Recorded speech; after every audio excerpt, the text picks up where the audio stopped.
Madam Chair, Ranking Member Slaughter, members of the committee, I want to thank you for inviting me to testify today. I'd also like to recognize my co-sponsors of the amendment that I'm going to speak about, Congresswoman DeLauro, Congressman Cicilline. The amendment that we offer is very simple. It strikes the language in the Frelinghuysen Amendment, which makes only EPA Region 2, in other words, New York and New Jersey, eligible for EPA state and tribal assistance grants, and it replaces it with bipartisan Senate-passed language ensuring that all states that received a major disaster declaration due to Hurricane Sandy receive these grants.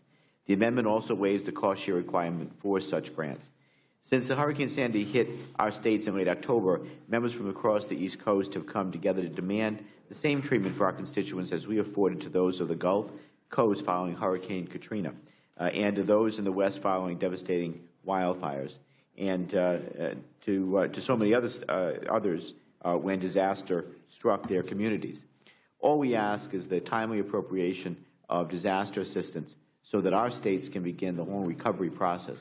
Time and again, this Congress has affirmed that when a disaster hits, we're all in this together, and this time should be no different.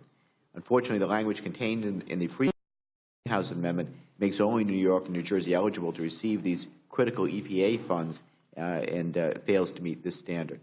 So it precludes my home state of Rhode Island, as well as Connecticut, Massachusetts, Maryland, Delaware, and every other state which received a presidential disaster declaration following Sandy from receiving this much-needed infrastructure funding to help our communities recover and protect our nation's water resources. So I request that you make this amendment in order so that all states affected by Hurricane Sandy may receive this critical funding. Thank you, and I yield back.